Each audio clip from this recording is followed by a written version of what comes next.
Every nurse has a patient that reminds them why they became a nurse in the first place. Mine was Joe. Joe was in the beginning stages of Alzheimer's. He had moments with and moments without his memory. But the hardest part about the aging condition for Joe were his night terrors. He would wake up in the middle of the night screaming absolute bloody murder. But if I just went in there and held his hand for a few moments, I could usually get him to calm down. But then he wanted to talk. He would ask me if I could change his treatments, and I'd say, "No, Joe, I can't. I'm just a nurse."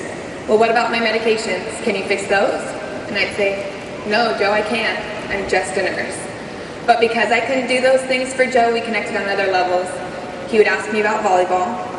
We would talk about his grandbabies. And he would tease me about being the only nurse on the unit that can reach the gauze on the top shelf. It was a lot of laughs with Joe. But then one night, everything changed. I found him in his room crying. And I went over to him and I lifted his head up out of his hands and I said, "Joe, I know that this is really hard, but you are not defined by this disease. You are not just Alzheimer's. You are still Joe." And he looked right back at me, almost to look through me, and said, "Nurse Kelly, then the same goes for you. Although you say it all the time, you are not just a nurse. You are my nurse, and you have changed my life because you have cared about me." And that's when it hit me. Patients are people with family and friends, and I don't want to be a nurse that ever pretends, because you're not a room number and a diagnosis when you're in the hospital. You're a person, very first.